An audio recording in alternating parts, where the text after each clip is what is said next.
बात है। तो जो हम लोगों को जानकारी मिली है स्वास्थ्य को लेकर के, तो इसमें हम लोग क्या बोल सकते हैं, किसी का व्यक्तिगत फैसला है। और सर आ जाइए सर कल रिजाइन कर दिया है। एकदम से मैसेज आया कि आपका ट्वीट आया उनका वो हाथ के इस्तीफा दे रहे हैं। देखिए, जो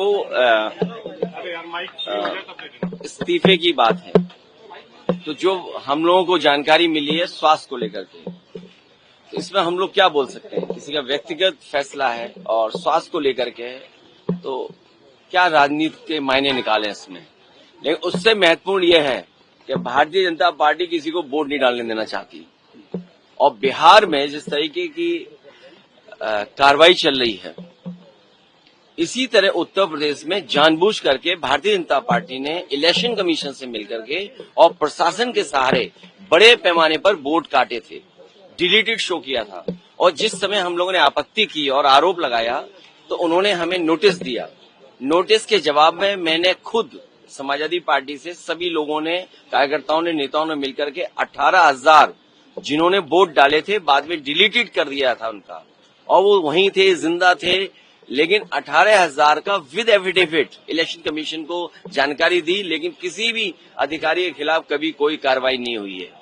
और बूथ पर भारतीय जनता पार्टी के लोग पता नहीं कौन सी मशीन रखते हैं कि अगर आपको वोटर आईडी चाहिए, जो आपका इलेक्शन कमीशन बनाता है, वो 5 मिनट बना देते हैं।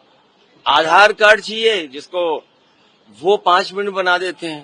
तो ये कौन सी मशीन है भारतीय जनता पार्टी के पास जो बूथ पर तुरंत वोटर आईडी जो इलेक्शन कमीशन देता है वो बना देते हैं और आधार कार्ड बना देते हैं। इस पे विचार सरकार को करना चाहिए। कोई ऐसा कार्ड बने जो बूथ पर नकली ना बना पाए, जनता नकली ना बना पाए, या कोई भी जो बनाना चाहे न नकली बना पाए। अगर हम बात करें, कल रात को वाइस प्रेसिडेंट ने रिजाइन कर दिया है। जो हम लोगों को जानकारी मिली है स्वास्थ्य को लेकर के है, और इतनी उम्र में स्वास्थ्य को लेकर के तो चिंता करनी चाहिए हम सब लोगों को भी। इतना जब उम्र हो जाती है तो कई बार स्वास्थ्य को लेकर के चिंता करनी चाहिए।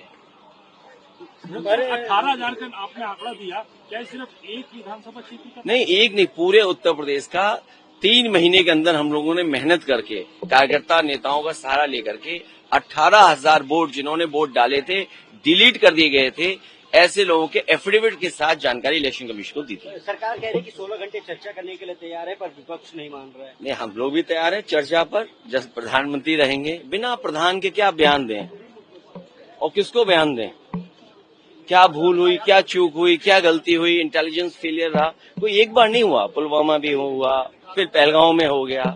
और बीजेपी की सरकार का पुराना इतिहास उठाओगे, यहीं पर गोलियां चल रही थी जहां हम और आप लोग खड़े हैं, जहां नई लोकसभा बनी इसी तरफ से गोलियां चल रही थी। और कन्नौज की एक जो महिला इसमें थी, फोर्स में, पैरामिलिट्री फोर्स में, उसकी जान भी, वो शहीद भी हुई।